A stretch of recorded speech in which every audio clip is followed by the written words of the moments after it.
मेरे साथ फ्रेम में आपको जो दूसरे पुलिस अधिकारी नज़र आ रहे हैं वो किसी पहचान के मोहताज नहीं हैं, तो उसमें मैं समय ख़राब नहीं करूंगा। बीते 2-2.5 सालों में मुझे लगता है कि टीवी और अखबारों में सबसे अधिक जगह पाने वाले आईपीएस अधिकारियों में से ये एक हैं, क्योंकि इनके पास जिम्मेदारी भी बहुत बड़ी थी। नक्सलवाद का खात्मा करना था और बस्तर जैसे इलाके में इन्होंने पुलिस का जवानों का नेतृत्व किया। फ़िलहाल इनके बारे में एक अपडेट ये है कि बस्तर से इनका तबादला होने वाला है। एनआईए में आईजी के तौर पर इनका डेपुटेशन हो चुका है, कुछ ही दिनों में तबादले का ऑर्डर आ जाएगा। आज मैं इनके साथ इसलिए यहाँ मौजूद हूँ क्योंकि अपने 22 साल के पुलिस के करियर में इन्होंने 14 साल सिर्फ और सिर्फ बस्तर में बिताए। इस दौरान इनसे जुड़े ऐसे कई किस्से हैं जो कई बार सुनने में फिल्मी लगते हैं, तो आज उन किस्सों के बारे में ही बातचीत होगी। अक्सर हम पत्रकार आपस में बातचीत करते हैं कि आईजी साहब से सवाल कुछ भी पूछा जाए, सर वही कहते हैं जो सर को बताना होता है। तो हम आज कोशिश करेंगे इनसे कुछ और बातें आज निकलवा पाएँ। तो सर पहले तो आपका स्वागत है। जी नमस्कार। हम इस बातचीत की शुरुआत करते हैं सर, चलते हुए बातचीत कर लेते हैं। सर एक बड़ा ही चर्चित किस्सा है।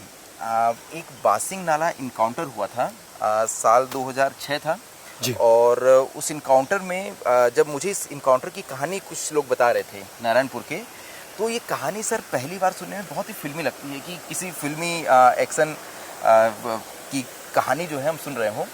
सर वो क्या किस्सा था, अगर आप वो किस्सा हमें बता पाएँ कि वो क्या इनकाउंटर था। जी, सर्वप्रथम मैं आपके चैनल के माध्यम से क्षेत्र के जनता को शासन की ओर से और पुलिस मुख्यालय से और सर्व संबंधितों से आभार व्यक्त करना चाहूँगा, क्योंकि शासन ने तब तय किया है वर्ष 2026 का मार्च 31 तक नक्सल समस्या को समाप्त करना है। क्षेत्र की जनता और सभी संबंधित का काफ़ी समर्थन रहा, सहयोग रहा, स्नेह रहा।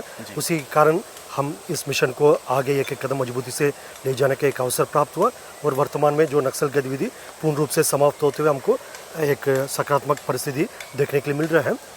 दूसरी बात, जैसा आपने शुरुआत में बोला है, आमतौर पर हम एक प्रोफेशनल बात ही करते हैं और बहुत ज़्यादा लीक से हटकर कोई बात नहीं होते करके आज भी रूल्स हो ही रहेगा। लेकिन जैसा कुछ विषय, जैसा एक पुलिस अधिकारी के रूप में, एक शासकीय सेवा के रूप में हमको खुलासा कर सकता है कुछ चीज़ को, जैसा प्रोफेशनल कारणों से और अन्य जो साथी लोगों की सुरक्षात्मक कारणों से और अन्य कई विषयों के कारण से उसका बहुत ज़्यादा खुलासा नहीं कर सकता। लेकिन जितना क्षेत्र की जनता का जानकारी के लिए जो उचित होगा, और हो सकता है कई बार जैसा अन्य चैनल्स में भी पूछा जाते पर्सनल, जैसा आपके लाइफ के बारे में, आपका पढ़ाई कैसे हुआ, तैयारी कैसे हुआ, और उससे क्या कुछ लोगों के यदि प्रेरणा मिलेगा, उसी कारण से मतलब अपन बोलते भी है। बाकी जैसा प्रोफेशनल बातों को लेकर एक सीमा रहता है एक शासकीय अधिकारी का, उसी के सीमा के तहत अभी तक हमारी इंटरेक्शन रहेगा और आज भी रहेगा, लेकिन पहले की तुलना में थोड़ा बहुत एक सीमा का जो दायरा थोड़ा बढ़ा सकता है। जी, आप जो सवाल पूछ रहे थे जो नारायणपुर जिला में जो बासिंग वाला जो कार्रवाई के संबंध में, मैं ये बताना चाहूँगा, मतलब तब राज्य गठन हुआ है उस समय जो नारायणपुर जिला एक पुलिस जिला हुआ करते थे, फिर बाद में 2007 में राजस्व जिला बन गए थे बीजापुर के साथ। 2006 में मतलब मेरा posting as a first SP, मतलब मेरा पहले जिला था नारायणपुर, उसके पहले मैं एएसपी कोंडागांव थे, फिर पदोन्नति पर फिर नारायणपुर एसपी के रूप में ज्वाइन किया। मैं ज्वाइन करते समय जिला पुलिस जिला हुआ करते थे, फिर मेरे रहते रहते राजस्व जिला बन गया, फिर कलेक्टर का भी पोस्टिंग हुआ, फिर कलेक्टर साहब भी ज्वाइन किया 2007 में। उस समय पूरा प्रदेश में, फॉर दैट मैटर पूरे देश में जो साधन संसाधन का हमेशा एक सीमा रहते हैं, जैसा नक्सल समस्या को लड़ने का जो फेस में, मतलब उस फेस में मतलब काफ़ी चुनौती थे। जो बस्तर की बात यदि करें तो मतलब काफ़ी कठिन भूगोलिक परिस्थिति है, नदी नाला पहाड़ी क्षेत्र है, खासतौर पर आबूझमाड़ भी और ज़्यादा घना जंगली इलाका है, उधर जो सब पॉपुलेशन डेंसिटी बहुत कम है, जो पुलिस के संख्या बल तो काफ़ी सीमित ही रहा, क्योंकि जिला बस्तर से अलग हुआ, सिर्फ 4 पुलिस थाना थे हमारा और एक पुलिस स्टेशन जो टेम्पररी जो मेकशिफ्ट पुलिस स्टेशन थे, सब मिलाकर हमारा पास इवन 100 का भी स्ट्रेंथ नहीं थे जिला पुलिस बल का। और साथ साथ आप पूरे जिले की बात बता रहे हैं, नारायणपुर जिले में कुल 100 जवान भी जी उसमें जिला पुलिस बल का, फिर 2 कंपनी सीआरपीएफ हुआ करते थे शुरुआती स्टेज में, फिर बाद में जैसा और बल इंडक्शन लगातार समय समय पर होते रहा, फिर उस समय देखा जाएगा हमारे पास ऑपरेशन के लिए बहुत ज़्यादा अभी वर्तमान में जैसा DRG टीम्स है, STF टीम्स है, इस प्रकार का बहुत बड़ा जो ऑपरेशन टीम्स हमारे पास नहीं हुआ करते थे। हमारे पास जो भी सीमित जो बल संख्या है उसी को लेकर मतलब एक ऑपरेशनल टीम गठित की गई थी, जो हम लोग उसको क्रैक टीम बोलते हैं। अभी बाद में DRG बन गए, बस्तर फाइटर्स, STF सब बन गए, तो उस समय अलग अलग जिला में अलग अलग स्क्वाड हुआ करते थे। मतलब जो ऑपरेशनली जो जिसका थोड़ा ओरिएंटेशन है, जिसका ये जो उस हिसाब से, वैसे हमारे पास 15-20 का जो एक स्क्वाड हुआ करते थे, जिसको हम बोलते थे क्रैक टीम। अच्छा, फिर जो जिला भर में जो भी नक्सल अभियान संचालित करना होगा, जो थोड़ा बहुत थाना का बल मिल जाते और लाइन से मिल जाते, और CRPF का 2 कंपनी हुआ करते थे। उसके अतिरिक्त हमारे पास मात्र 15-20 का जो एक स्पेशल टीम हुआ करते थे। सभी ऑपरेशन जैसा उस समय इतना कैंप्स भी नहीं थे, थाना भी नहीं थे, काफ़ी दूर दूर ऑपरेशंस के लिए चलना पड़ते थे। कभी हमारा बल सदस्य मतलब 40 किलोमीटर 60 किलोमीटर तक भी जाकर फिर ऑपरेट करके वापस आना पड़ता है। तब अभियान संचालित होगा, फिर तब वापस 8-10 दिन बाद आएगा, तभी फिर हम उनसे प्रॉपर कम्युनिकेशन भी हो पाते, क्योंकि उस समय इतना सैटेलाइट फोन्स, ट्रैकर्स या अन्य गैजेट्स वगैरह नहीं हुआ करते थे। सीमित थोड़ा साधन संसाधन थे, उसी को लेकर हमको पूरा ऑपरेट करना पड़ते थे। और उस समय महोदयों का जो अबुझमाड़ इलाका में उनका एक्टिविटी एक सेफ हाइड आउट के रूप में इस्तेमाल करते थे। उनका मैक्सिमम गतिविधि दक्षिण बस्तर में हुआ करते थे, और थोड़ा बहुत उत्तर बस्तर और जैसा दंडकारण्य इलाका में देखा जाएगा, वर्तमान का भी MMC जोन इलाका, इस प्रकार उनका मैक्सिमम एक्टिविटी उधर रहते थे। अबुझमाड़ को एक सेफ शेल्टर के रूप में इस्तेमाल करते थे। कभी कोई बड़ी वारदात दूसरे जगह में करने के बाद इधर आकर शेल्टर लेना, या उनके सीनियर कैडर्स है उनके लिए एक सेफ हाइड आउट के रूप में इसका इस्तेमाल करना। और कोई भी मीटिंग होते हैं, मतलब सेंट्रल कमेटी मीटिंग होते हैं या जोनल कमेटी मीटिंग्स होते हैं, इस टाइप की मीटिंग के लिए अबुझमाड़ को लोग सुरक्षित रखते थे, ताकि उनके करीब में पुलिस का कोई इंटरफेरेंस न रहे करके। हमारे पास भी लिमिटेशन थे, उसी को महोदय ने अपना पक्ष में इसको इस्तेमाल किया है। फिर लेकिन महोदयों का जो अबुझमाड़ के कोर इलाके में रहते समय पेरिफेरी में उनका जो पूरा एक कॉर्डन टाइप का रहते थे, अलग अलग, जैसा उस समय दलम भी बोलते, बाद में LOS हुआ करते थे, फिर प्लेटून हो जाते, इस टाइप का अलग अलग नॉमिनेशन दिया जाता है उसका। उस समय हम लोग को जानकारी मिला था, मतलब नारायणपुर से सोनपुर गारपा तरफ जाने के समय महोदयों के एक नाकाबंदी टाइप का हुआ करते थे। फॉर दैट मैटर अबुझमाड़ की लगभग सभी तरफ इस टाइप पे एक नाकाबंदी, एक उनके एक पैरेलल एक सिस्टम टाइप का बनाकर, जैसा पुलिस के चेक पोस्ट होते हैं या फॉरेस्ट के चेक पोस्ट होते हैं, वैसे खुद महोदय भी अपना एक नाकाबंदी करके कौन आ रहा है कौन जा रहा है उसकी निगरानी रखने के लिए, बाजार के लिए जो गाड़ी जाते हैं उसको फिर रोक कर चेक करना है, इसमें कोई पुलिस संबंधित कोई व्यक्ति तो नहीं है, या जो भी उनका चेक करना होगा, अपना पूरा एक पैरेलल चेकिंग सिस्टम टाइप का रखते थे। तब ये जानकारी हमको मिला। फिर काफ़ी एक तकलीफ वाला बात रहा, मतलब क्योंकि जैसा गवर्नमेंट सिस्टम एस्टेब्लिश्ड है, प्रशासन है, पुलिस है, फिर कोई गैरकानूनी प्रतिबंधित संगठन है, अपना एक नाकाबंदी टाइप का लगाकर फिर क्षेत्र की जनता को चेकिंग करना है, और इस प्रकार की गतिविधि को अंजाम दे रहे, तो फिर हमको उसके खिलाफ कानूनी कार्य करना ही है। उस हिसाब से हम टीम तैयार किया है। जैसा हमारा छोटा क्रैक टीम थे, जैसा ऑपरेशन प्लान वगैरह हुआ, फिर जैसा टीम जाने का तरीका हम सोचे थे, कभी हम ऑपरेशन में पैदल भी जाते हैं, कभी मोटरसाइकिल, कभी साइकिल, अलग अलग साधन का इस्तेमाल क्या करते थे।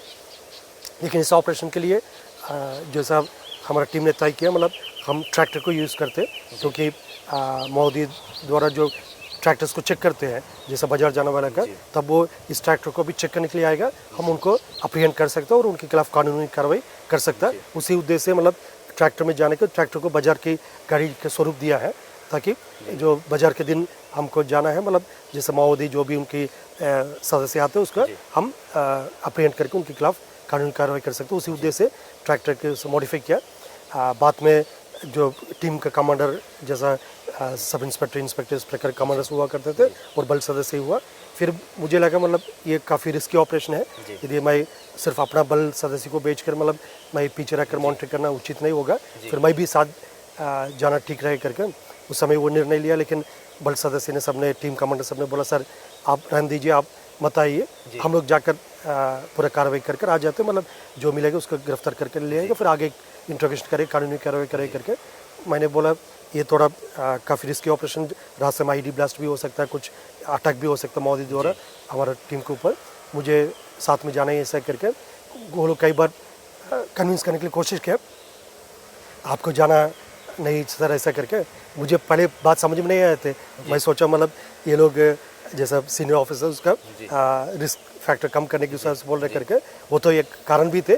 साथ साथ कारण ये थे सर, आप चश्मा पहना हुआ जैसा आप दिखने में मतलब वो लोग सब व्यापारी टाइप का, ग्रामीण टाइप का वेशभूषा में थे। आप दिखने में मतलब ग्रामीण और व्यापारी इस टाइप का वेशभूषा में आप जमेंगे नहीं। फिर सही कारण तब पता चला। फिर मैं बोला ठीक जो भी है, मैं जब ये वाला बांध लूँगा, पगड़ी वाला बांध लूँगा, अपना जितना कैमोफ्लेज कर सकता हूँ मैं कर लूँगा, लेकिन आप लोग अकेले नहीं छोड़ूंगा करके फिर साथ में लेकर गए थे। और साथ में मेरा एक पीओ हुआ करते थे, वो गोरखा है। जैसा इंडिया रिजर्व बटालियन का गोरखा थे, वो दिखने में और भी ज़्यादा आउट ऑफ प्लेस है। जैसा मैं थोड़ा बहुत तो कैमोफ्लेज कर लिया, लेकिन वो बिल्कुल कैमोफ्लेज, लेकिन उनको भी फिर पूरा ग्रामीण का जो वेशभूषा में किया। फिर टीम ने ऑपरेशन के लिए गए थे। फिर जैसा एक्सपेक्टेड थे, मतलब महोदयों के एक नाकाबंदी थे। जैसा हमारा गाड़ी जाने के कुछ समय पहले उन लोग का मनक लग गए थे, ये बाजार में आने वाला रूटीन गाड़ी नहीं है, ये दूसरा नया टाइप का गाड़ी दिख रहा करके उनका पूरा डाटा रहते हैं, हर बाजार में कितने गाड़ी आते हैं, किसकी गाड़ी आते हैं, पूरा उन लोग के ये एक्टिविटी रहते थे उन लोग का। फिर उन लोग का समझ में आया था मतलब ये नया कोई गाड़ी आ रहा है, हो सकता है उसमें कुछ पुलिस हो सकता है या जो उनकी पक्ष के लोग नहीं होगा करके उनका एक आइडिया थे। फिर तत्काल फिर वो सिग्नल दिया। फिर चारों तरफ से उनका जो स्क्वाड थे, जो पोजीशन लेकर रहते थे, वो लोग सब एक घेराबंदी टाइप करने शुरू किया। फिर हम लोग का भी समझ में आ गए थे, मतलब हम कहीं ना कहीं उन लोग की कॉर्डन में फंस से जा रहा करके। फिर वो जैसा उन लोग का नज़र आ गया, मतलब ये इसका गाड़ी नहीं, उनका तो कोई नियम कानून भी नहीं है। यदि पुलिस की गाड़ी नहीं तो फिर बाद में एक माफ़ी टाइप का मांग लेते, नहीं तो कई बार वो भी नहीं मांगते थे। जैसा चिंगावरम बस घटना हुआ है, उसमें पुलिस गाड़ी समझकर मतलब पूरा बस को उड़ा दिया, उसमें गर्भवती महिला सहित अनेक लोग का उसमें डेथ हुआ थे। और मुझे याद नहीं आ रहा तो उसमें कोई माफ़ी विफी भी नहीं, शायद नहीं मांगे लोग, लेकिन उस टाइप को कोई नियम कानून तो रहता नहीं है। फिर वो फायरिंग करना शुरू कर दिया। उनको तब समझ में आई थी ये रूटीन बाजार गाड़ी नहीं, तो एकदम फायर करना शुरू कर दिया। फिर हमारा टीम भी उसका जो कानूनी प्रावधान करता है सेल्फ डिफेंस में रिटेलिएट किया। फिर उसमें एक दो महोदय स्पॉट में मतलब उनका डेथ हुआ जो एक्सचेंज ऑफ फायर में। फिर बाकी महोदय के अरेस्ट से चित्र हो गए थे। फिर हमने काफ़ी देर तक मतलब कॉर्डन करके सर्च करने की कोशिश किया। मतलब फिर एक समय के बाद फिर हमारा संख्या सीमित थे, मतलब हमको एक निर्णय लेना पड़ते कितना समय उधर कर सर्च करना, क्योंकि एक टैक्टिकल रिट्रीट भी करना ऑपरेशन में इंपॉर्टेंट चीज़ है। जैसा ट्रैप में जाकर मतलब चक्रव्यूह में हमको नहीं फंसना है, मतलब हो सकता है पीछे उनका बड़ा स्क्वाड हो सकता है जो प्लेटून होगा या कंपनी होगा, इसलिए हमको एक लेवल तक जाकर फिर तुरंत एक टैक्टिकल रिट्रीट करना पड़ा। जो एक दो महोदय को जिसके डेड बॉडी मिला उसको रिकवर करके फिर आगे कानूनी कार्रवाई करके तुरंत हम रिट्रीट किया।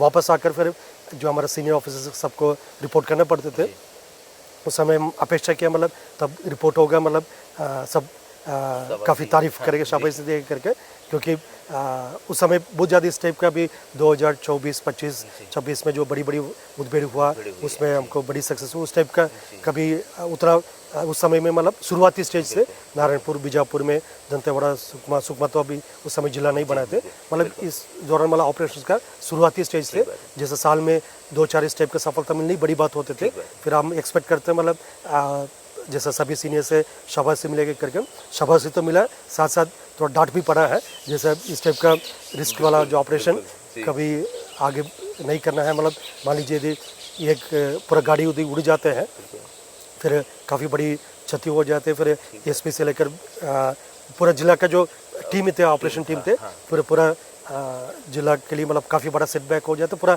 स्टेट के लिए सेटबैक हो जाता है करके आगे से ऐसा कभी नहीं करना कर एक आश्वासन टाइप का लिया गया। मतलब जैसा सभी सीनियर ऑफिसर के इस बात को लेकर संतुष्टि भी थी, मतलब कोई इनिशिएटिव हो रहा है जो लड़के लोग अपना तरीके से मतलब सोच कर कुछ ना कुछ काम कर रहे करके, लेकिन उनको चिंता भी थी मतलब कोई नुकसान ना हो अपना बड़ सदस्य का, वो चिंता भी थी। मतलब इस टाइप का शुरुआती स्टेज में मतलब जो नया नया रहते समय थोड़ा समझ में नहीं आते मतलब कैसा करना क्या करना, सिर्फ आपका एक ओरिएंटेशन रहता है मतलब ऑपरेशन को अंजाम देना ताकि इलाके को सुरक्षित करना है, उसी दृष्टि से उसको अंजाम दिया गया था। सर ये हम बात कर रहे हैं साल 2006 की।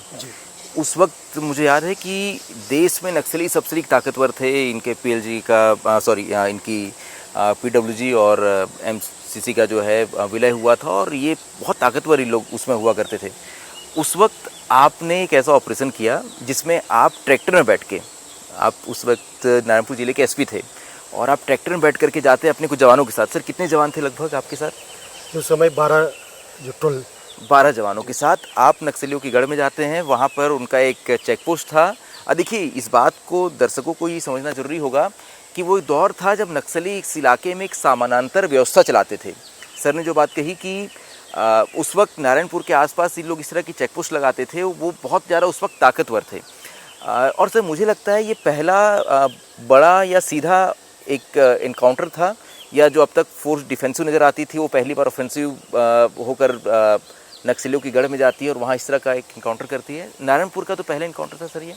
उसके पहले भी हुआ है लेकिन जैसा वो ट्रांजिशन स्टेज थे क्योंकि राज्य गठन के पश्चात स्टेट को अपना तैयारी करना थे और जैसा फोर्सेस को ट्रेन करना है, जैसे क्योंकि मध्य प्रदेश के समय मतलब जो एंटी नक्सल ऑपरेशन में ज़्यादा कोई एक्सपोजर नहीं थे, एंटी डकैती ऑपरेशंस में जरूर हमारा जो फोर्सेस काफ़ी बेहतरीन काम किया। हम मध्य प्रदेश के समय हम नहीं देखा है, हम तो सीधे छत्तीसगढ़ कैडर में आए थे, लेकिन हमारा सीनियर और बाकी बल सदस्य और सभी संबंधित ने बोलते हुए हम सुना है मध्य प्रदेश के समय जो एंटी डकैती ऑपरेशंस में जो पुलिस काफ़ी बेहतरीन परिणाम लेकर आए थे। लेकिन एंटी नक्सल ऑपरेशन के लिए ये काफ़ी नया चीज़ थे जो पुलिस के लिए। उसी के लिए जो कांकेर में जंगल वॉरफेयर ट्रेनिंग कॉलेज प्रारंभ किया गए थे, जैसा हम लोग कभी उसमें ट्रेनिंग दिया गए थे, जैसा लगभग 2 महीने जो हम लोग फर्स्ट बैच थे आईपीएस का, जो उधर जंगल वॉरफेयर कॉलेज में ट्रेनिंग दिया गया। फिर साथ साथ में हमारा जितने भी आरक्षक से लेकर सभी बल सदस्य भी उसी में साथ साथ ट्रेनिंग लिया थे।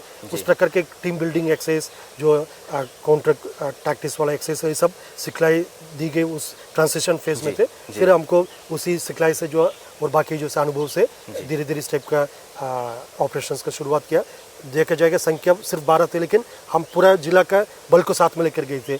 एक और देखा जाएगा हम सिर्फ 12 के जो बल सदस्य को लेकर गए थे, दूसरी ओर लेकर जाए तो हम सिर्फ 2-4 लोग रिजर्व में पीछे छोड़ा है। यदि कोई कंडीजेंसी हो तो मतलब रिजर्व में एक कमांडर और रिजर्व का कितना हुआ 1-4 का वही रिजर्व थे। अभी ठीक जैसा अभी मैं अपना जूनियर ऑफिसर्स का भी जो वर्तमान के स्थिति में बोलते हम लोग बड़ी बड़ी ऑपरेशन अभी संचालित किया, उसमें किसी ऑपरेशन में मतलब 4000-6000 तक भी हम बल लेकर गए थे। और पीछे रिजर्व में हम लोग 400-500 को छोड़ते हैं। उस समय रिजर्व 1-4 हुआ करते थे और पूरा जिला का बल 12 लोग हम लेकर गए थे।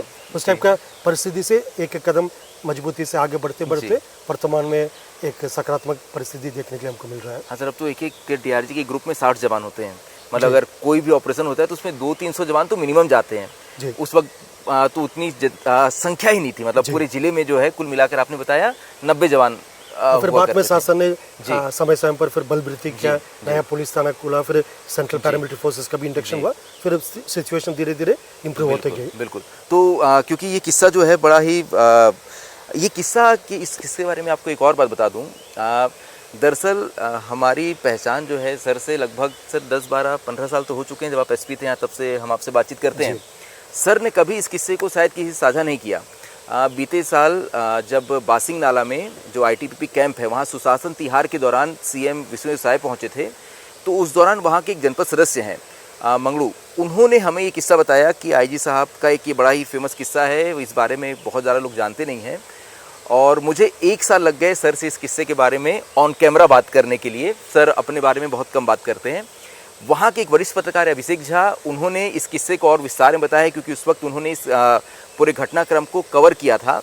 तो उनका जो अनुभव था वो भी आपसे हम साझा करते हैं। किस प्रकार से श्रीमती सुंदरराज भी उस ट्रैक्टर में सवार थे, ग्रामीण वेशभूषा या पुलिस फोर्स की जवान? नहीं, बिल्कुल जैसे ग्रामीण वेशभूषा होती है वैसे वो भी थे वहाँ पर। बाकायदा जैसे गांव के लोग यहाँ पर कंबल वम्बल ओढ़ के जाते हैं, वैसे ही वो वहाँ पर ओढ़ के गए हुए थे और हथियार अपने अंदर पास में रखे हुए थे, जिससे उनको नक्सलियों को लगा कि ये ग्रामीण हैं और वहाँ पर कुछ सामान वामान लेने के उनके वाहन को रोके। उसके बाद जब वो समझ में आया कि पुलिस है तो वहाँ पर मुठभेड़ हुई, तो वहाँ पर नक्सली धराशायी हुए। और सर ये जो पूरा ऑपरेशन था, इस ऑपरेशन में पहली बार फोर्स इस तरह का एक ये मुझे कहना चाहिए कि बहुत ही हिम्मत वाला आप लोग ने एक ऑपरेशन किया। बड़ी फिल्मी कहानी जैसे ही लगता है, इस पे तो कोई फिल्म बन सकती है कि एक ज़िले का कप्तान जो है वो नए नए ज़िले में जाता है, एक ऐसे इलाके में जो नक्सलियों का मजबूत गढ़ था, वहाँ ट्रैक्टर में बैठ कर के अपने कुछ जवानों के साथ नक्सलियों के गढ़ में पहुँचता है, वहाँ करके आता है।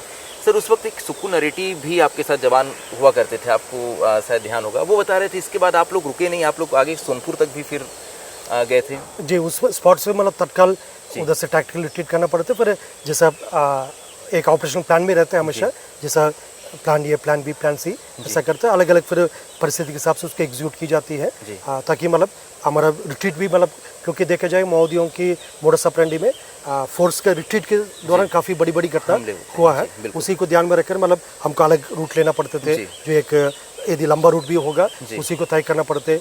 कई बार मतलब जैसा ये तो वन टाइम एक एक्सपेरिमेंट थे, जैसा ये ऑपरेशन सक्सेस हुआ करके अगले बार भी हम वैसे ही करेंगे तो फिर हो सकता था बड़ी नुकसान भी उठाना पड़ते थे, कभी पैदल जाना पड़ते, कभी अन्य साधन को इस्तेमाल करना पड़ते, कभी इस प्रकार का वन टाइम एक्सपेरिमेंट है, इसी को रेप्लिकेट करेंगे तो हो सकता है मोदी भी इसको स्टडी कर रहा होगा, वो लोग बहुत बारीक से जो भी उनका नुकसान होते हैं उसका केस स्टडी करते हैं और उसमें क्या गलती हुआ, हमारा क्या कमजोरी हुआ, पुलिस को दुश्मन बोलते वो लोग, दुश्मन का क्या ताकत रहा, दुश्मन का क्या टैक्टिक्स ऐसा करके वो लोग काफ़ी बारीक से केस स्टडी करते और अगले बार यदि हम इसको रिपीट किया होगा हो सकता है मतलब नुकसान उठाना पड़ेगा होगा। सर यातायात साधनों से मुझे किस्सा याद आता है, बीजेपी के एक वरिष्ठ नेता है नारायणपुर के बृजमोहन देवांगन, वो एक किस्सा बताते हैं कि वो एक शायद 2006 की बात है, वो रेस्ट हाउस जो नारायणपुर का है वहाँ रुके हुए थे और वहाँ पर उनके साथ उस वक्त के सांसद सोहन पोटाई जी थे, विक्रम उसेंडी जी थे।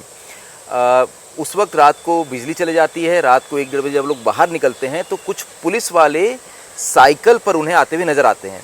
वो किस्सा सुनिए जो बृजमोहन देवांगन जी बताते हैं। मैं बैठा हूँ, ये पुराना रेस्ट हाउस है नारायणपुर का, जय स्तंभ चौक में है।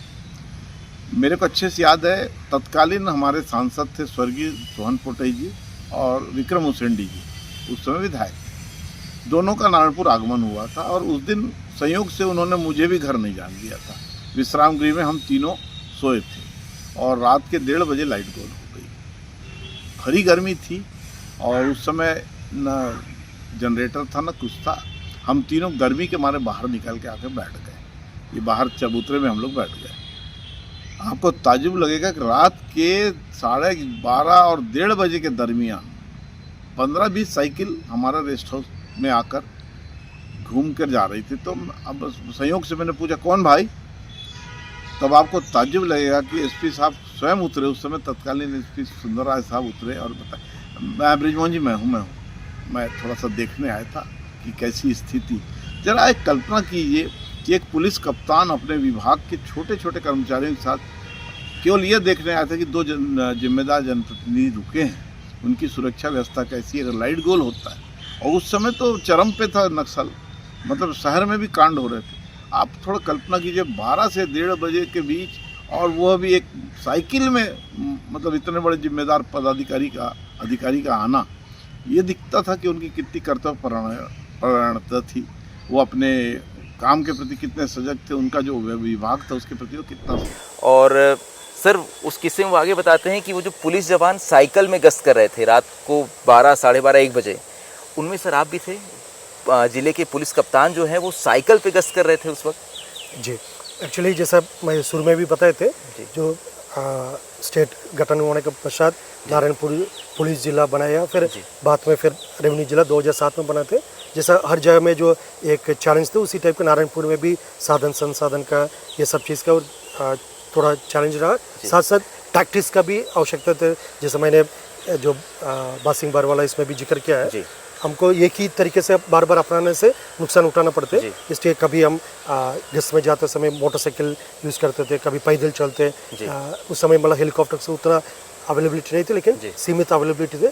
जैसा कभी कभी इमरजेंसी में हेलीकॉप्टर भी मिल जाते, कभी सिविल बस में टीम्स को भेजते थे, कभी अन्य साधन से भेजते थे, और साइकिल भी एक ऑप्शन रहते थे। जैसा जिला में जो साइकिल हम लोग तो पर्याप्त संख्या में इसके लिए जो मोबिलाइज करके रखे थे, फिर जैसे कोई इंट आ रहा है, आपके पास सूचना आ रहा है, आपको इसको तस्दीक करना है या कोई कार्रवाई करना है, फिर उसके लिए जो साइकिल में क्या बहुत आवाज़ भी नहीं आते हैं, और जैसा तेल विल का भी बहुत ज़्यादा आवश्यकता नहीं पड़ते थे, और जैसा एक ऑपरेशनल मतलब आपका टैक्टफुली मतलब यूज़ कर सकते हो उसका, जी। इसलिए उस समय उसको भी एक्सपेरिमेंट किया गए थे। जी। जैसे आपका 40 किलोमीटर चलना है, कहीं 50 किलोमीटर चलना है, पैदल चलने में आपका काफ़ी समय लग जाते जी, जी, हैं। साइकिल को यूज़ करने से मतलब आप 4-5 घंटे में मतलब टारगेट तक पहुंच सकता है। जी। रात में मतलब जैसे यदि मून लाइट है, आपका जो पगडंडी दिख रहा है तो उसमें फिर साइकिल को इस्तेमाल करके सेफली टारगेट तक पहुँच सकता है। जी। फिर वो कार्रवाई आप अपना प्लान के हिसाब से कर सकता है। जी इससे सभी मोडस ऑपरेंडी को हमने अपनाए थे।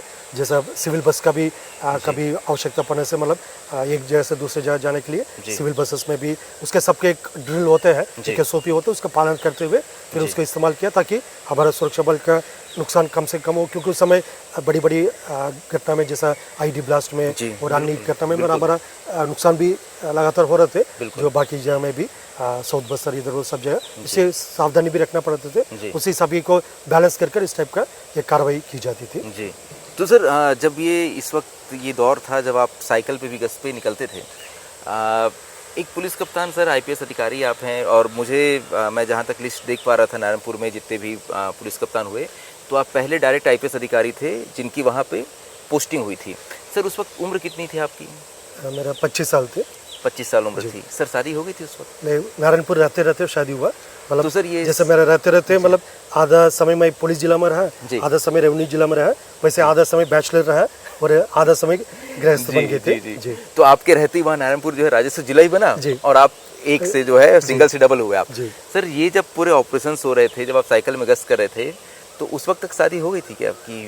उससे पहले की शादी हो गई, शादी हो गई थी। तो सर भाभी वहीं आ गए थे रहने मैम जी।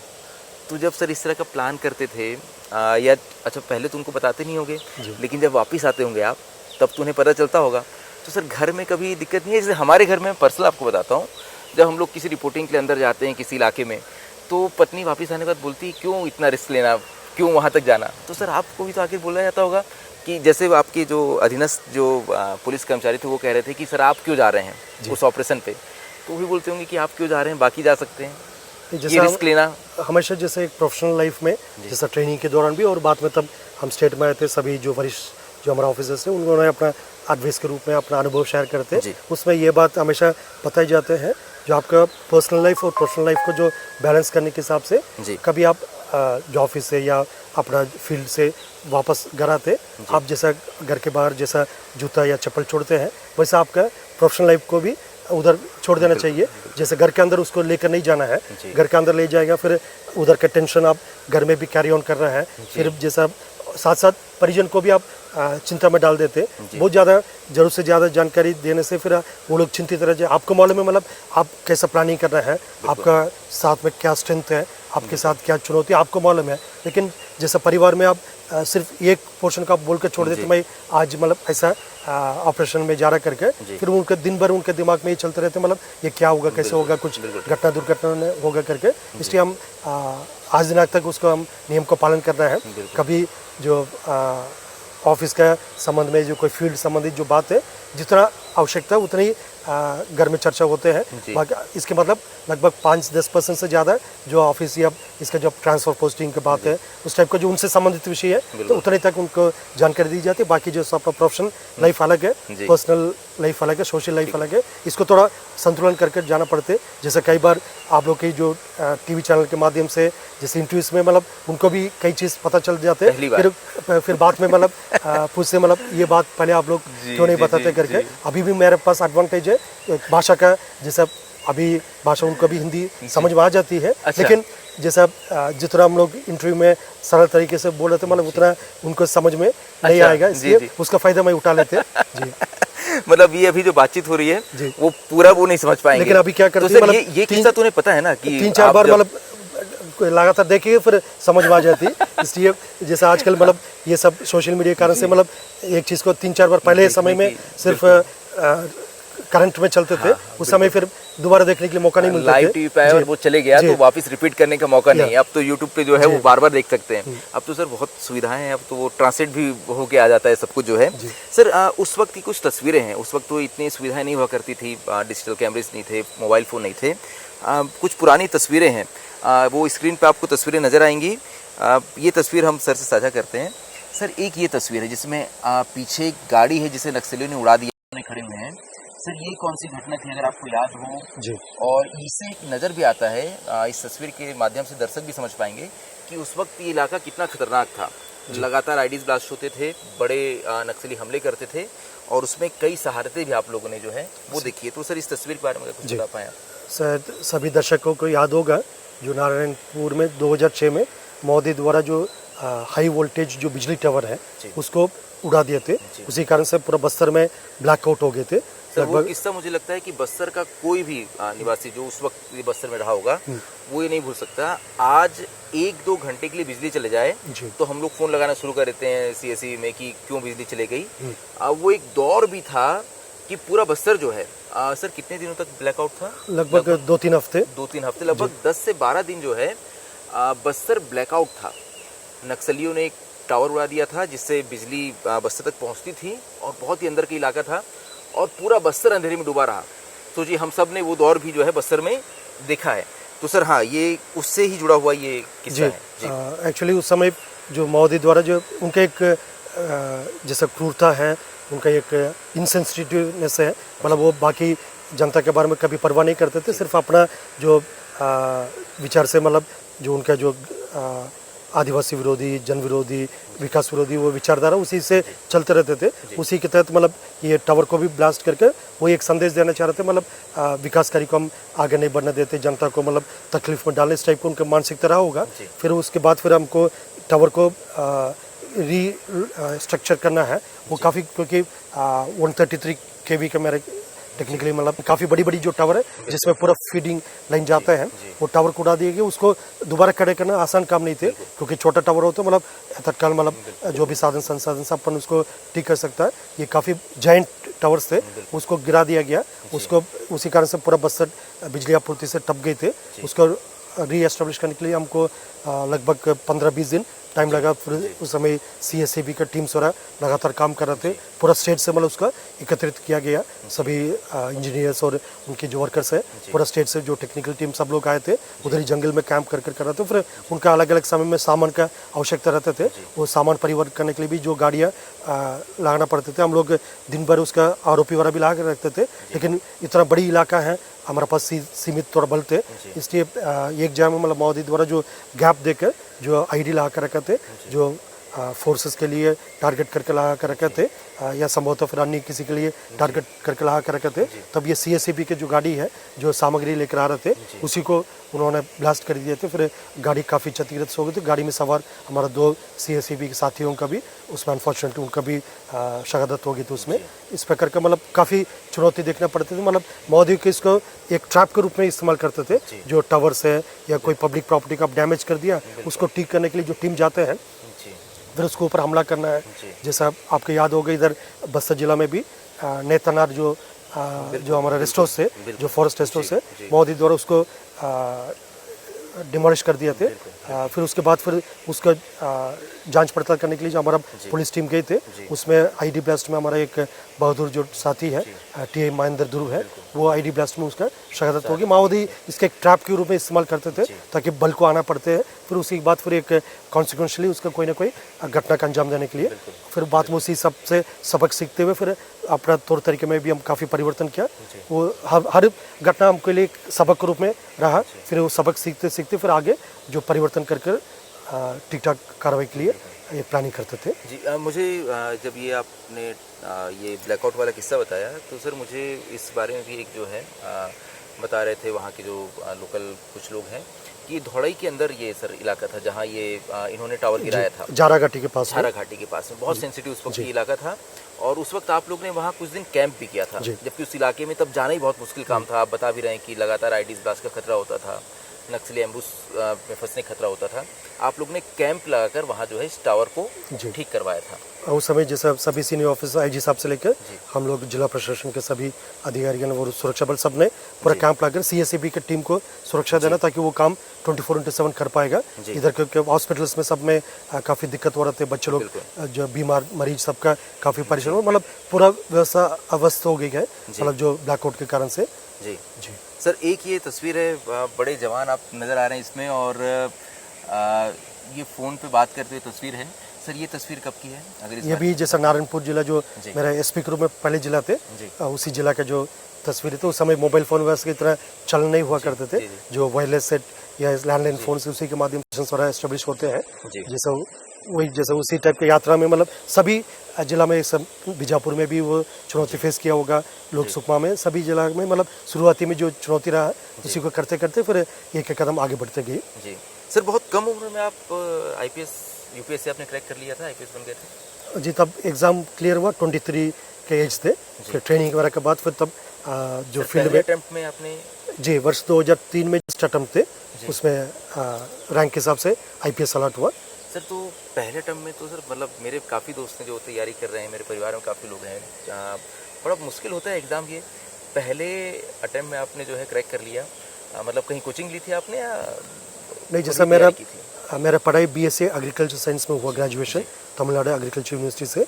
जैसा मैं किसी और इंटरव्यू में भी इस बात को बताए थे, शुरुआत में हमको इतना विचार नहीं थे, मतलब जैसा कोई गवर्नमेंट सर्विसेज में जाना या यूपीएससी एग्ज़ाम वगैरह देना, उतना एक्सपोजर भी नहीं थे। हम लोग का जो बीएससी एग्रीकल्चर साइंस सेंटर करते हैं उनके पास 3-4 ऑप्शन रहते हैं। एक जो कृषि विस्तार अधिकारी के एग्ज़ाम देकर कृषि विस्तार अधिकारी बन सकता है, या एमएससी पीएचडी बढ़कर फिर रिसर्च या टीचिंग लाइन में जा सकता है। इसको मैं कनेक्ट कर पाता हूँ, हमारे पिताजी कृषि विस्तार अधिकारी के तौर पर उन्होंने काम जो है शुरू किया था। इंदिरा गांधी कृषि विश्वविद्यालय है रायपुर में, वहाँ से उन्होंने पढ़ाई की और वहाँ से उन्होंने उस कृषि विस्तार अधिकारी के तौर पर उन्होंने काम जो है शुरू किया था। तो मैं कनेक्ट कर पा रहा हूँ, और मुझे लगता है सर उस वक्त जितने भी लोग, क्योंकि हमारे सर ये सभी ये सोच के निकलते थे अपने घर से, गांव से, कि अगर ये पढ़ाई कर लेंगे तो कृषि विस्तार अधिकारी बन के जो है आगे अपने गांव वापस जा पाएंगे और सेवा कर पाएंगे। जी जी, फिर उसी टाइप का ऑप्शन रहते थे, या बैंक में कोई बैंकिंग ऑफिसर बन सकते, इतना सीमित ऑप्शन रहते थे। उसी के हिसाब से हम लोग अपना आगे विचार कर रहे थे। लेकिन उस दौरान जैसा तमिलनाडु एग्रीकल्चर यूनिवर्सिटी से हम जैसा जो सामान्य कृषक परिवार से जो आने वाला कई सीनियर्स है, जो यूपीएससी एग्ज़ाम का उनका दिल्ली जैसा भारत दर्शन में घूमने हुआ, फिर वो लोग जाकर उधर देखा है, मतलब उधर कैसा तैयारी होते हैं, फिर क्या करते करके वो लोग उधर फिर सीख कर आने के बाद तमिलनाडु में आकर मतलब अपना कॉलेज कैंपस में फिर उनको देखकर फिर हमको भी विश्वास आया था, मतलब जैसा वो हम जैसे परिवार से है, यदि वो कर सकते फिर हम लोग भी कर सकते करके वो लोग हमको गाइड किया। जैसे गुरुकुल सिस्टम टाइप का सुबह शाम को हमको क्लासेस लेते थे सीनियर ऑफिसर, क्योंकि हमारा विषय के लेकर बाहर कोई कोचिंग भी नहीं हुआ करते थे। फिर उसी को लेकर थोड़ा तैयारी किया, और ईश्वर का कृपा रहा और परिजन का आशीर्वाद रहा, सबका सहयोग रहा। फिर 2003 जो फर्स्ट अटेम्प्ट में जो आईपीएस प्राप्त हुआ, और उसी साल जैसा फॉरेस्ट सर्विस के लिए भी एग्ज़ाम दिया थे, फॉरेस्ट सर्विस एग्ज़ाम में भी क्लियर हुआ। उसमें उत्तराखंड कैडर मिला है, और इसमें छत्तीसगढ़ कैडर मिला है। दोनों के बीच में मुझे चॉइस करना है, फॉरेस्ट में उत्तराखंड जाना या पुलिस में छत्तीसगढ़ आना है। फिर पुलिस में छत्तीसगढ़ आने ही पसंद किया, फिर आप सब लोग के बीच में इधर आ गई। सर, तो खैर सर आप आ गए और बहुत बड़ी जिम्मेदारी आपको मिली। उस वक्त सोचा सर कि कभी जो है बस्तर आएंगे, और उस वक्त आपने सुना ही होगा नक्सलवाद तब तक तो पैर पसार चुका था, तो कभी लगा सर कि सबसे बड़ी लड़ाई जो लड़ी जाएगी, जो बस्तर में लड़ी गई, उसको नेतृत्व करने का मौका मिलेगा? उस वक्त ऐसा कभी दिमाग में कुछ ख्याल था? नहीं, उस समय इधर का परिस्थिति क्या, ये सब चीज़ का मतलब अकेडमी में भी बताई जाते हैं, और तब स्टेट में आने के बाद जो पुलिस मुख्यालय में और जिनसे भी हम कॉल ऑन करते हैं और सभी संबंधित शासन की ओर से सब ने अवगत कराते हैं, मतलब ये परिस्थिति है, मतलब आने वाला समय में ये रोड मैप होगा करके। लेकिन उस समय ये तय नहीं की जाती मतलब इस रोड मैप में आपको क्या भूमिका होगा और किसका क्या भूमिका होगा। मतलब एक तो सिस्टम है, मतलब जैसे हमेशा हम इस बात को लेकर विश्वास करते हैं, या किसी इंडिविजुअल का रहना नहीं रहना या वो उसका योगदान देना नहीं देना, उससे काम नहीं है। एक तो पूरा एक सिस्टम है, टीम वर्क है, उसी के तहत काम होते थे। और सौभाग्य रहा, मतलब इस सिस्टम में, इस टीम में हमको भी एक छोटा भागीदारी निभाने के लिए एक अवसर शासन ने दिया, जनता सबका सहयोग भी रहा।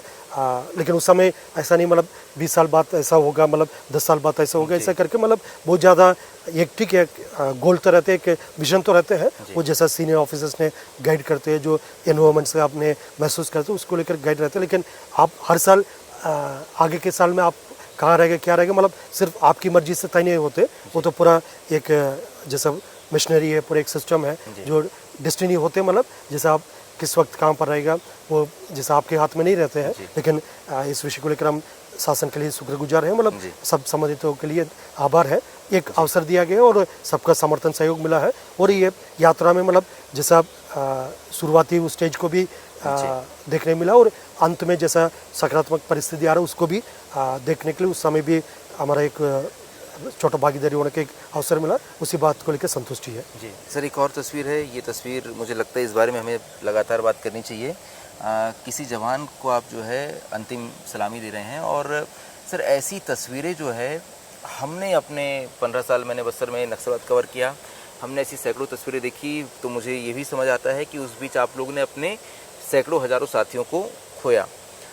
ये सबसे दुखदाई और दर्दनाक जो है समय रहा बस्तर का।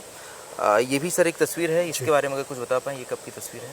हाँ, आज यदि हम बस्तर को नक्सल गतिविधि से मुक्त पा रहे हैं और विकास कार्य को गति मिल रहा है और एक शांतिपूर्ण वातावरण निर्मित हो रहा है, इसके पीछे ऐसा हमारा सैकड़ों जो सुरक्षा बल सदस्य, पुलिस बल सदस्य का संविधान है, साथ साथ क्षेत्र के जनता, जनप्रतिनिधि, नागरिक, इवन मीडिया के साथी तक भी जो नक्सल गतिविधि में उनका कुर्बानी देना पड़ा। इस प्रकार इन सब शहीदों का बलिदान के कारण से हम आज बैठकर मतलब ये नक्सल मुक्त बस्तर के जो संकल्प के बारे में चर्चा कर पा रहे हैं।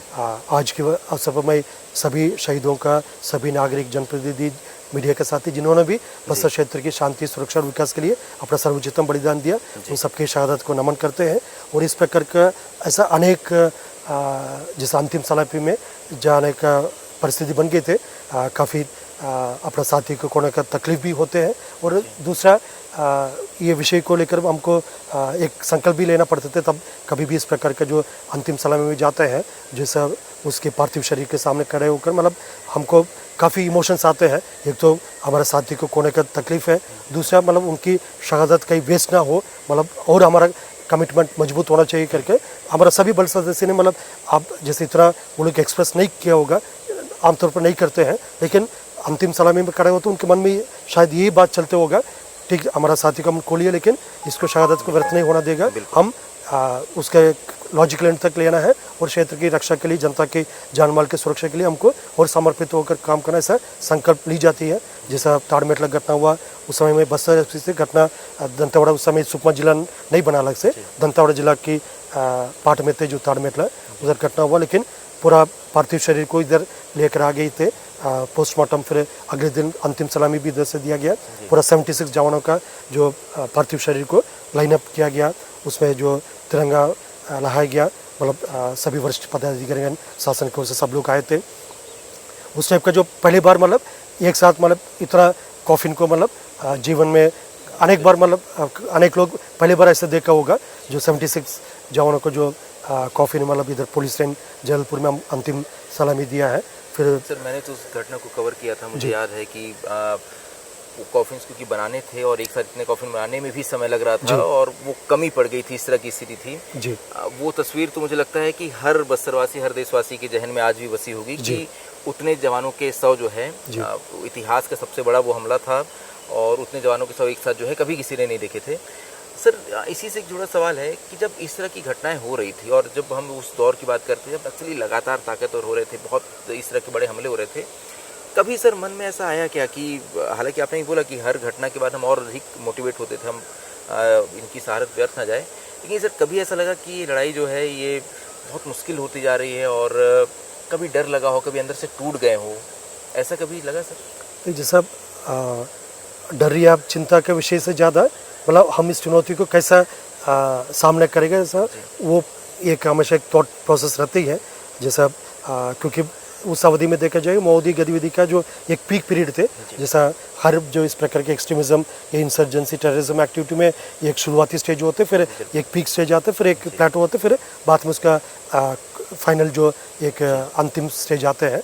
तब 2000 यदि 5 से लेकर 15 तक इस डिकेड को देखेगा, जो मोदियों का जो ताकत का सबसे ज़्यादा उनके पास क्षेत्रफल फैल गए थे, उनके पास PLG फॉर्मेशंस, बटालियंस का, कंपनी का, प्लेटून का ताकत बढ़ गई थी, मिलिशिया कैडर्स का स्ट्रेंथ बढ़ गई थे और रेड कॉरिडोर जो पशुपति नेपाल से लेकर नीचे तिरुपति तक उनके एक लाल गलियारा जो बनने का जो एक साजिश थे, कहीं ना कहीं वो पूरा होते भी नजर आ रहे थे। इस प्रकार का परिस्थिति में हमको कैसे चुनौती का सामना करना, वो हर स्ट्रैटेजी मतलब लोकल लेवल पर नहीं की जाती, शासन लेवल पर भी इस पर विचार विमर्श की गई है। पुलिस मुख्यालय और सभी सेंट्रल पैरामिलिट्री फोर्सेस के डायरेक्टरेट से भी इसके संबंध में सभी संबंधित ने उसके लगातार विचार विमर्श करते, उनका अलग अलग थिएटर्स में अनुभव है उसको लेकर मतलब एक रोड मैप तय की जाती है और ग्राउंड से भी फीडबैक ली जाती है और सबको बैलेंस करके फिर आगे किस तरीके से हमको आगे बढ़ना है। उसके पश्चात ही मतलब जो DRG का गठन हुआ, STF का गठन हुआ, बस्तर फाइटर्स का हुआ, इस प्रकार का बस्तरी बटालियन का केंद्र सरकार ने भी इंडक्ट किया ताकि क्षेत्र के युवा युवती को खुद अपना क्षेत्र के जो रक्षा करने के उनके एक अवसर दी गए थे। जो पहले हमको एक चुनौती ये भी थे भाषा बोली को समझना है, जो बाहर का फोर्स को मतलब इतना आसानी से मतलब बहुत जल्दी भाषा बोली को समझने में भी संभव नहीं हो पाते थे और इधर के भूगोलिक परिस्थिति के हिसाब से जंगल को कैसा अप्रोच करना, ये सब स्थानीय जो बल होते थे मतलब अच्छी तरीके से समझ लेते। इस प्रकार अलग अलग समय में जो चुनौती के लिए एक सोल्यूशन, चैलेंज के लिए सोल्यूशन लेना थे सर ने लेकर आए थे और 2024 का जो घोषणा है वो फाइनल जो मास्टर स्ट्रोक रहा है, जिसके कारण से हम 2026 में मिशन को अकम्प्लिश होते हुए देखने के लिए मिला है। बिल्कुल सर, क्योंकि आपने उस तारीख का जिक्र किया 31 मार्च 2026 की, वो तारीख की जब घोषणा पहली बार अमित शाह ने की, रायपुर के मेफेयर होटल में बैठे हुए थे और जब उन्होंने पहली बार कहा कि उस तारीख को हम नक्सलवाद को देश से ख़त्म कर देंगे, इसी बस्तर उन्होंने पूरे देश की बात कही थी कि खासतौर पर उनके आर्म्ड कैडर को। तो सर जब आप लोग ने ये सुना होगा, खैर उस वक्त आप थे वहीं, शायद मीटिंग में थे, आप भी मीटिंग से निकले होंगे, रायपुर में होंगे उस समय आप? जो उस समय हम लोग इधर थे, बस्तर में थे जी, फील्ड में थे। तो सर जब ये पहली बार आपके दिमाग में आया तो हम तो रायपुर में थे उसमें सर, हमको लगा सर ये कैसे हो सकता है, इतना नक्सलवाद जो इतना फैला हुआ है, इतना ताकतवर है। आपने एक डेडलाइन दी है, लगभग 2 साल का समय उस वक्त बचा हुआ था, 2 साल से भी कम समय था, तो उसमें आप कह रहे हैं कि नक्सलवाद का खात्मा कर देंगे। तो सर सहसा विश्वास हुआ था कि आप लोगों को कि ऐसा हो सकता है? आप लोग के मन में क्या चल रहा था उस वक्त जब आप लोगों ने ये सुना? हमको तो लगा था कि नहीं हो नहीं पाएगा, वो तो एक राजनीतिक जो हमेशा होता है कि एक वादा कर देते हैं, उस तरह का दावा कर देते हैं, तो वैसा दावा होगा हमको लगा था। लेकिन वो घोषणा काफ़ी एक बड़ा जो गेम प्लान है और मास्टर स्ट्रोक रहा है। मतलब उस समय जैसा विश्वास की यदि बात करें तो मतलब जैसा अलग अलग विचार थे उसमें, अनेक लोग उनका उम्मीद थे मतलब ये आज नहीं तो कल खत्म होगा, लेकिन स्पेसिफिकली एक डेट है, जैसा नॉर्मली जो शासन द्वारा घोषणा करते समय बोला जाता है और अगले 4 साल में हम करते या 3 साल में करते, लेकिन बहुत कम अवसर ऐसे देखने मिलते। मतलब कोई महीने के अलावा डेट भी 31 मार्च ऐसा करके यदि उन्होंने इतना कॉन्फिडेंटली यदि बोला तो उसके पीछे कहीं ना कहीं एक बड़ी रणनीति होगा, कोई काफ़ी बड़ा एक स्ट्रैटेजी होगा ऐसा करके सबके दिमाग में। तो क्योंकि हम सिस्टम का पार्ट थे इसलिए हमको विश्वास थे और साथ साथ एक काफ़ी एक अच्छा कॉन्फ्रेंस भी पूरा फोर्सेस के मिला है, क्योंकि कोई भी इवन एक स्पोर्ट्स इवेंट भी आप देखेगा तब तक आपके सामने एक फिनिशिंग नहीं लाएगा। आपके जो एथलीट्स को अपना स्प्रिंट को मैनेज करने में काफ़ी कठिनाई होते हैं, उनको पता चलना चाहिए मतलब स्टार्टिंग लाइन कौन से और फिनिशिंग लाइन कौन से, तभी अपना पूरा इवेंट को उस हिसाब से प्लान कर सकता है। कहाँ पर थोड़ा स्लो डाउन करना है, कहाँ पर थोड़ा और स्प्रिंट लगाना है, कहाँ पर मतलब थोड़ा ज़्यादा जैसा टैक्टिस अडॉप्ट कर सकता है। इस प्रकार का जैसा एथलेट का भी एक जैसा ओरिएंटेशन मिलते हैं वैसा हमारा फोर्सेस को भी उसमें ओरिएंटेशन मिला है। ठीक, हमको यदि 2 साल का टारगेट है मतलब मार्च तक यदि करना है तो फिर हमको कौन से सीजन में क्या करना है, इस साल सर्दी में क्या तैयारी करना है और मानसून में क्या कुछ हमको करना है और गर्मी में क्या करना है, ऐसा करके जो इसी को मतलब पार्ट में इसको डिवाइड किया है और छोटा छोटा एक रोड मैप, एक टारगेट सेट किया गया थे। जैसे सुरक्षात्मक प्रोटोकॉल से मैं सब चीज़ को खुलासा नहीं कर सकता, लेकिन जैसा फॉर्चुनेटली मतलब ये सब जो मेजर टारगेट है उसके अंदर जो माइनर टारगेट्स दोनों मतलब सिंक्राइज होकर मतलब एक एक कदम आगे बढ़ते गई है, फिर उसके परिणाम सबके सामने अभी। सर जवानों का जो शौर्य था वो इसमें सबसे बड़ा मुझे लगता है इसके पीछे जो है कारण था। इससे एक किस्सा भी आ रहा था, पलौदी में एक कैंप आप लोग ने पलौदी में खोला था किस्टारम के आगे, उस वक्त एक आईडी ब्लास्ट हुआ था, एक जवान के शरीर के चित्रे उड़ गए थे, बहुत मतलब बुरी तरह से घायल हुए थे। वो सर एक किस्सा है, वो किस्सा अगर आप बता पाएँ क्या था?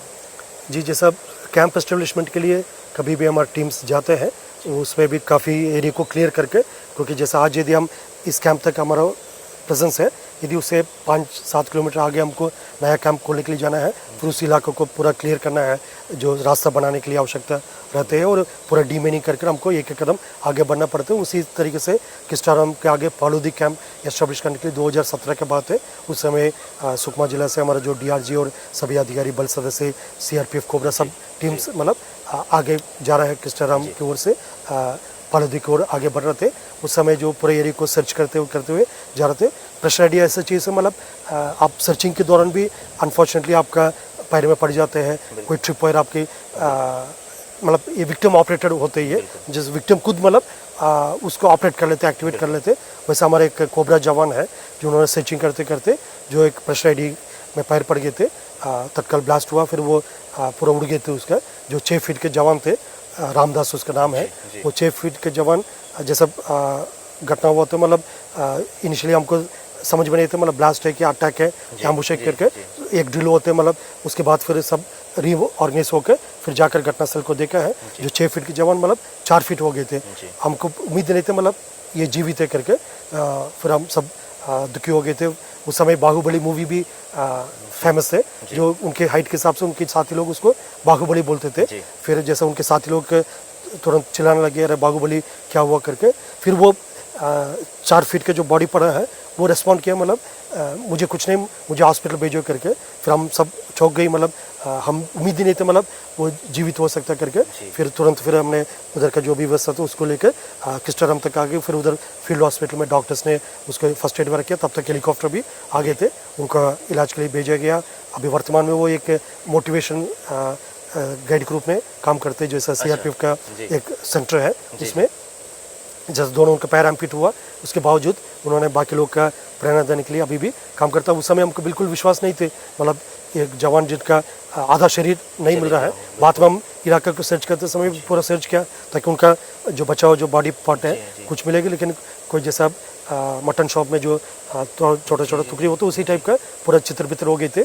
उस टाइप का ऐसा एक CF का जवान भी हमारा जो इंद्रावती नदी के ऊपर अब तब हम छिंदनार में जो ब्रिज का निर्माण कार्य कर रहे थे उसी कार्य के लिए सुरक्षा देने के लिए हमारा सुरक्षा बल सदस्य ऑपरेट करते थे, जो महोदय द्वारा उसमें भी साजिश करते कायदी ला दिया। उसी में हमारा एक हवलदार है CF का, उन्होंने ID के चपट मारने से वो भी लगभग 5.5-6 फीट का जो हाइट के जवान थे, अनफॉर्चुनेटली वो रिकवर नहीं हो पाए थे। मतलब ब्लास्ट की इम्पैक्ट इतना ज़्यादा थे, मतलब वो स्पॉट में उनका पूरा बॉडी छितर बितर हो गए थे। उस प्रकार काफ़ी चुनौती के बावजूद भी हमारा टीम सदस्य ने मतलब यदि आरक्षक हो, सहायक आरक्षक हो, DRG हो या सीनियर ऑफिसर्स हो, कोई मतलब पीछे नहीं हटा कभी। यदि आज इस घटना हो गई तो हम चलो छोड़ दें, मतलब पीछे हट जाएगा। यदि ऐसा मानसिकता में यदि रहा होगा, संभवतः आज जो परिणाम हम देख रहे हैं वो देखने के लिए नहीं मिला होगा। इसमें पूर्णमय वो सब शहीदों के साथ साथ जो अपना बॉडी पार्ट्स खो लिया है, कोई दोनों पैर को लिया, कोई आंख की रोशनी को लिया है, कोई अपंग होगी मतलब जीवन भर के लिए, उनका भी जो सैक्रिफाइस का हम नमन करते हैं, क्योंकि उनकी सबका वो तो जीवन भर के लिए उससे साथ जीना पड़ रहा है उनका, लेकिन उनकी इस प्रकार के जो शहर उनकी सैक्रिफाइस है, उनके परिजन भी उनका साथ दे रहा है। उनका अभी काफ़ी लोग का पर्सनल केयर की आवश्यकता पड़ते थे, उनके परिवार में साथी लोग सब सहयोग दे रहे हैं, उन सबको भी हम इस समय याद करते हैं। जी, तो सर ये जो पूरा दौर रहा, मुझे लगता है कि 14 साल आपने बस्तर में बिताए, मुझे लगता है ऐसे किस्सों का तो एक पूरा पिटारा आपके पास जो है होगा। कभी सर किताब लिखने का प्लान है क्या कि अपने, अभी तो नहीं, अभी सर्विस में रिटायरमेंट के बाद, जैसे RKV साहब हैं, एक तस्वीर वो भी है सर जिसमें आपके साथ RKV साहब जो है नज़र आ रहे हैं, मुझे लगता है उसके बारे में बात करनी चाहिए। अच्छा, एक तस्वीर सर ये है, मुझे गणेश शंकर मिश्रा जी नज़र आ रहे हैं जी। अब तो खैर BJP में है ये, और बड़े तेज तर्रार कलेक्टर के तौर पे जाना जाता था इन्हें। सर यहाँ पीछे लिखा है जिला बस्तर, सामने लिखा है विकासखंड नारायणपुर, इससे नजर आता है उस वक्त यहाँ जो राजस्व जिला बस्तर थे जी, राजस्व जिला बस्तर, पुलिस जिला नारायणपुर, पुलिस जिला नारायणपुर था। आप बैठे हुए हैं सर जी, बहुत यंग आप नजर आ रहे हैं सर। बीच में MS पारसे साहब जो पहले कलेक्टर बनकर आए थे, जो उस समय ADM थे, जो फिर पहले कलेक्टर के रूप में आए थे, और रितु सेन मैडम जो CO जिला पंचायत बस्तर थे, जो दोनों नारायणपुर और बस्तर के लिए संयुक्त रूप में CO जिला पंचायत थे मैडम। ठीक है, तो ये आप लोग जो है वहाँ पे जन समस्या निवारण शिविर में आप लोग बैठे हुए हैं जी।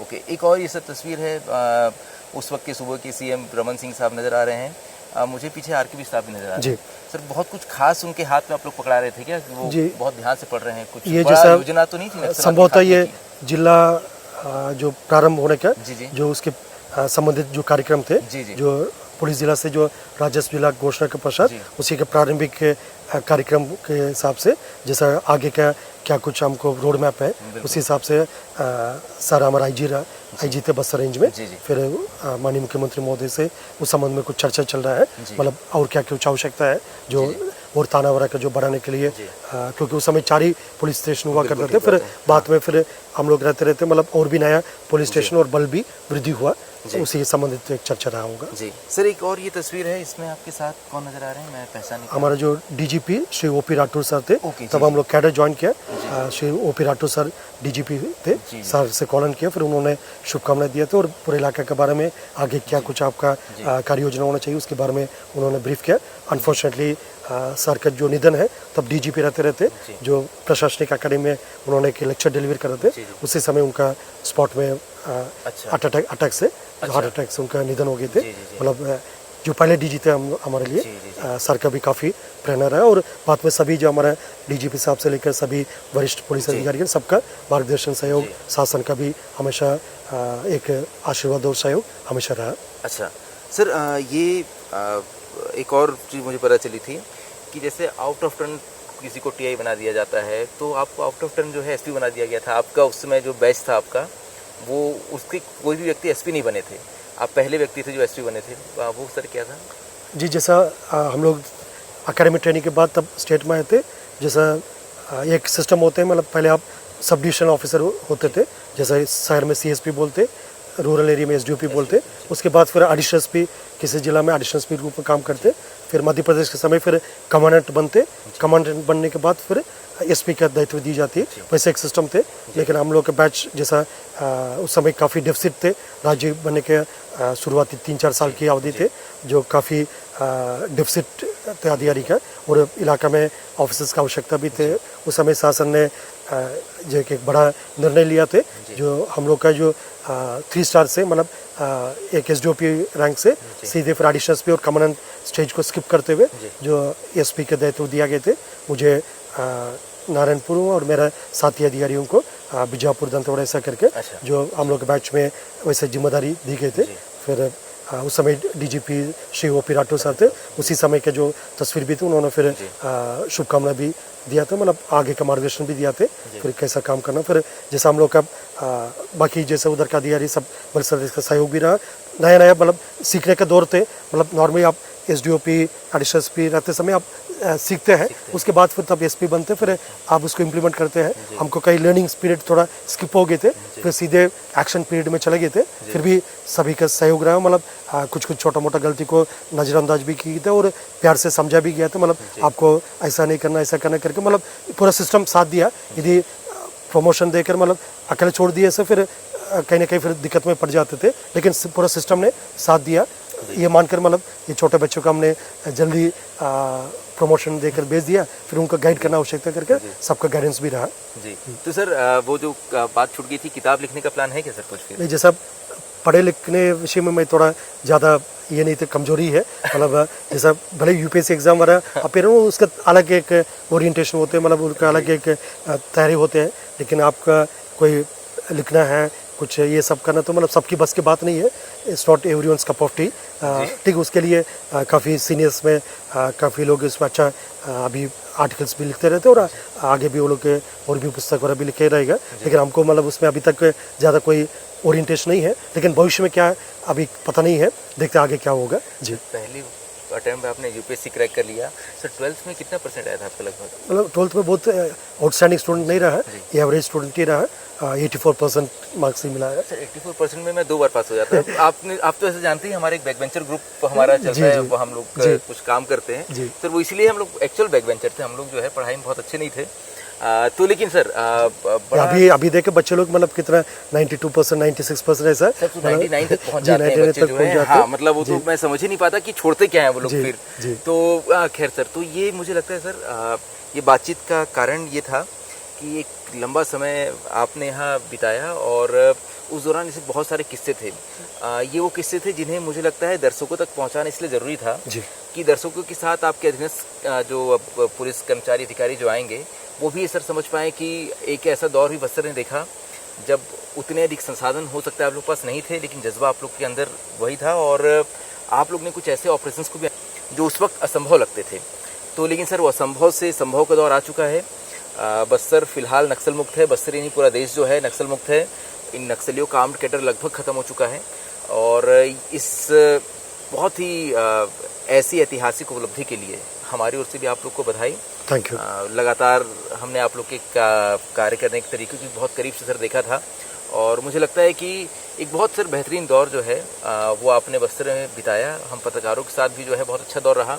आमतौर पे होता ही है कि पुलिस अधिकारी जो है कोई घटना हो जाती है तो फ़ोन नहीं उठाते हैं, बहुत तरह की, क्योंकि रिपोर्टिंग करनी होती है, दबाव में होते हैं सर, और हमारे ऊपर भी दबाव होता है कि उस घटना को ब्रेक करना है।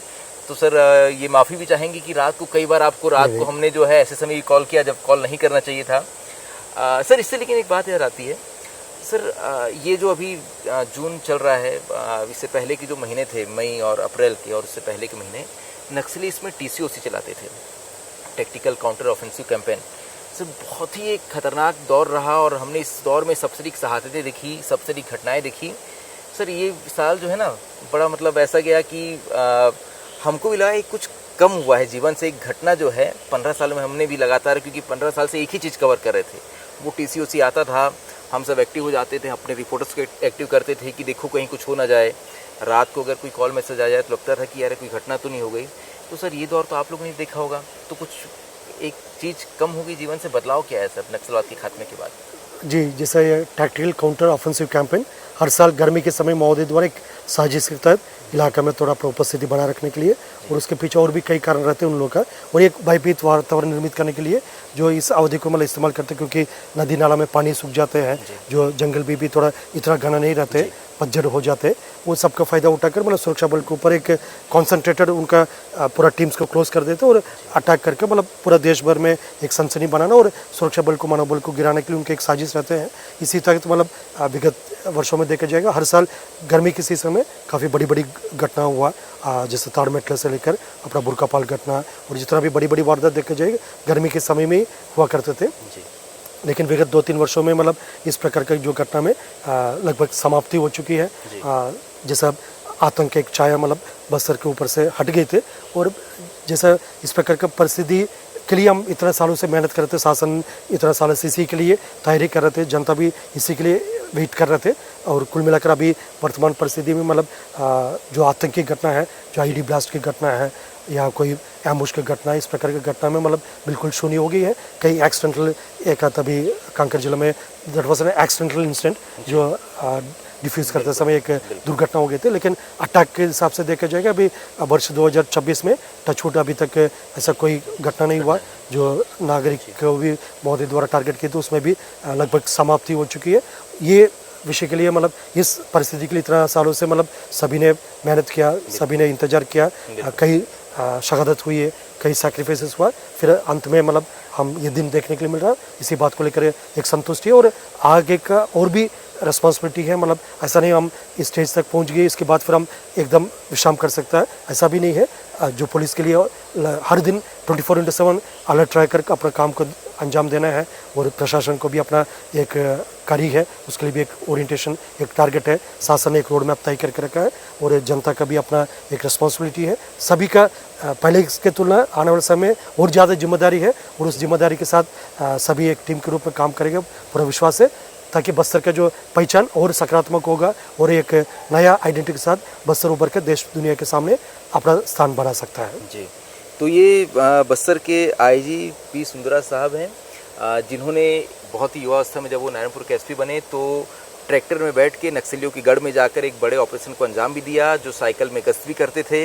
बहुत लंबे समय तक उन्होंने जवानों का नेतृत्व किया, और बस्तर जो है वो नक्सल मुक्त घोषित हुआ। तो ये उनके किस्सों से जुड़ा हुआ हमने एक वीडियो शूट किया, बहुत लंबी बातचीत होगी, आप इत्मीनान से सुनिए, और इससे आप समझ पाएंगे कि ये जो आज बस्तर ने हासिल किया है, यहाँ देश ने हासिल किया, उसके पीछे एक बहुत लंबी लड़ाई थी, और उस लड़ाई के एक बहुत ही बेहतरीन किरदार के तौर पे सर आपको याद किया जाएगा। सर और कोई किस्सा छूट तो नहीं गया? अंत में मैं 2-3 विषय को बताना भी चाहूँगा। जैसा 1-2 इंटरव्यू मैंने बताया, तो नॉर्मली जो पुलिस ऑफिसर के लिए या कोई शासकीय सेवक का एक जैसे मीडिया इंटरेक्शन का, ये सब चीज़ का एक प्रोटोकॉल होते थे, उसमें हमको किस बात को रखना है, कौन सी बात में हमको ज़्यादा नहीं बोलना, इस टाइप का प्रोटोकॉल रहते थे।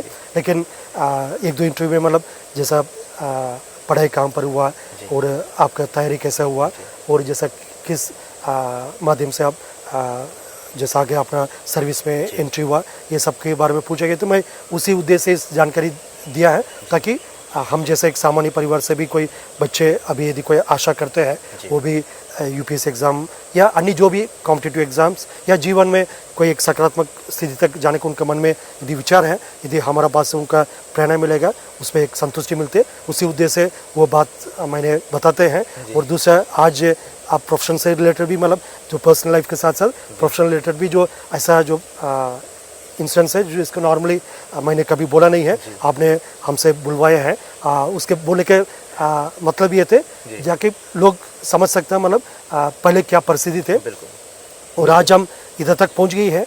जैसा अभी युवा पीढ़ी है, मतलब अभी जो जनजी है, मतलब वो शायद उस समय को नहीं देखा होगा, तब साधन संसाधन सीमित रहा। जैसा इवन हमारा बल सदस्य में भी जो बात में जो भर्ती हुआ है अभी हाल फिलहाल में 2-4 साल में जो भर्ती हुआ, उनका उस समय का विषय के बारे में ज़्यादा समझ नहीं रहा होगा। उस समय क्या कठिन परिस्थिति रहा, किस चुनौती का पुलिस ने सामने किया और जनता जनप्रतिनिधि सबका किस प्रकार का सहयोग रहा, ये सब विषय को नया पीढ़ी को समझाने के लिए और उनका तक जानकारी पहुंचाने के उद्देश्य से मैं ये सब विषय को शेयर किया है। और हो सकता है मतलब किसी न किसी को उससे फ़ायदा हो सकता है। और अंत में मैं आप सभी दर्शकों को इस बात से बोलकर मैं समाप्त करना चाहूँगा, जो बस्तर का आज की परिस्थिति है, हमारा सैकड़ों जवानों को सर्वोच्चतम बलिदान है और कई लोग का जो अपना पैर को लिया, कोई आंख की रोशनी को लिया है। क्षेत्र की जनता, जनप्रतिनिधि, मीडिया का साथीगण सभी ने अपना सर्वोच्चतम बलिदान दिया। उसके बाद हम ये परिस्थिति तक पहुंच गई है। बस्तर को और आगे एक सकारात्मक स्थिति में ले जाने का हम सबका एक जॉइंट रिस्पॉन्सिबिलिटी है। पुलिस का अपना भूमिका है, सुरक्षा बल का अपना भूमिका है, स्थानीय प्रशासन, समाज का, जनता, जनप्रतिनिधि का, मीडिया का, सबका अपना एक भूमिका है। सभी ने मिलकर ये भूमिका को निभाने से बस्तर के एक नया और सकारात्मक पहचान मिलेगा। इधर का प्राकृतिक सौंदर्यता है, इधर का सांस्कृतिक विरासत है, इसको लेकर मतलब बस्तर और एक नया ऊंचाई तक जा सकता है। और इसको देखने के लिए मैं आप सब दर्शकों को भी आमंत्रित करना चाहूँगा। बस्तर की जो पहले जो स्थिति अभी नहीं है, अभी बस्तर सुरक्षित है। इधर का जो चित्रकूट है, कुडुमसर से लेकर लंबी वाटरफॉल से लेकर और अनेक ऐसा चीज़ है आपको देखना चाहिए। बस्तर दशहरा जैसा जो उत्सव को देखने चाहिए, इसके लिए आप बस्तर आना चाहिए। और बस्तर में आप सबको स्वागत है, आमंत्रित करते हुए मैं अपना बात को समाप्त करते। धन्यवाद, जय हिंद।